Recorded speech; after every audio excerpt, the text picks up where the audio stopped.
जय हिंद दोस्तों।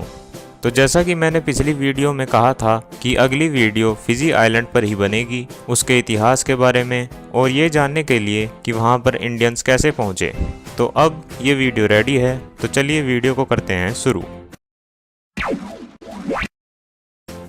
Fiji island, अगर इसे सिर्फ आइलैंड कहा जाए तो ये गलत होगा, क्योंकि ये 330 से भी ज़्यादा द्वीपों का एक द्वीप समूह है, जिसमें से लगभग 110 स्थायी रूप से बसे हुए हैं। यहाँ पर लगभग 40% लोग भारतीय मूल के ही हैं और इसी वजह से इसे दूसरा भारत या छोटा भारत भी कहते हैं। और यहाँ पर लगभग 28% लोग हिंदू धर्म में भी मानते हैं। यहाँ की ऑफिशियल लैंग्वेज 3 हैं, पहली इताउकी, दूसरी इंग्लिश और तीसरी फिजी हिंदी। अब ये जान लेते हैं कि यहाँ पर भारतीय आए कैसे। असल में ये बात लगभग 1865 से 1875 के आसपास की है। तब ही दुनिया में गुलामी की प्रथा शुरू हुई थी। अंग्रेज यहाँ पर गन्ने की खेती करना चाहते थे। गन्ना मतलब शुगर कैन। उन्होंने कुछ देशों से मजदूरों को बुलाया, कुछ अपनी मर्जी से आए, कुछ को ज़बरदस्ती लाया गया तो कुछ को लालच दिया गया। उन मजदूरों में बहुत से भारतीय भी थे। मजदूरों के साथ साथ किसान भी वहां लाए गए।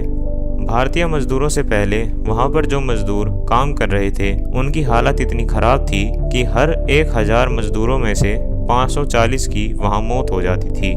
इसके बाद जो हुआ उसकी 2 थ्योरीज हैं। पहली, 3 साल बाद अंग्रेजी सरकार को इन मजदूरों को वापस इनके घर पहुंचाना था। इसके लिए इन्होंने जहाज भी भेजे। मजदूरों को जहाज पर ले भी लिया गया, पर वहां पास के ही किसी द्वीप पर छोड़ भी दिया गया। और फिर इन भारतीय लोगों ने यहीं पर रहने का फैसला किया और इन जहाज़ों के कप्तानों के ऐसा करने की वजह से इन पर मुकदमे भी हुए, पर बहुत ही कम लोगों पर।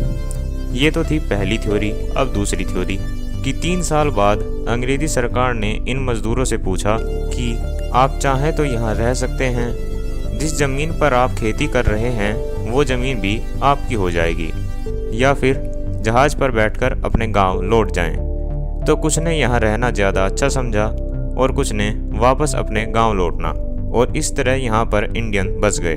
अब कौन सी बात इन दोनों में से सही है या कौन सी झूठ है, ये तो मैं नहीं जानता, इसलिए दोनों ही बातें आपको बता दी।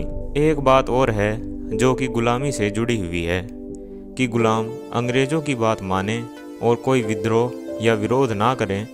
इसके लिए वे कभी कभी कुछ मजदूरों को फांसी पर भी लटका देते थे। वैसे अब परिस्थितियाँ काफ़ी बदल चुकी हैं। यहाँ पर लोग काफ़ी खुश रहते हैं और प्रति व्यक्ति आय भी लगभग $10,251 है।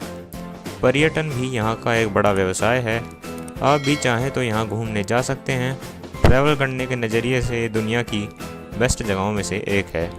यहाँ खूबसूरत पहाड़, खूबसूरत नदियाँ और खूबसूरत शहर भी हैं, तो जाएं और मज़े करें। तो इस वीडियो में इतना ही। अगर आपको ये वीडियो अच्छी लगी हो तो इसे लाइक करें, शेयर करें, चैनल को सब्सक्राइब करें, बेल आइकन को प्रेस करें। अब आपसे मुलाकात होगी अगली वीडियो में। तब तक के लिए अपना बहुत ज़्यादा ख्याल रखिएगा। जय हिंद, जय भारत।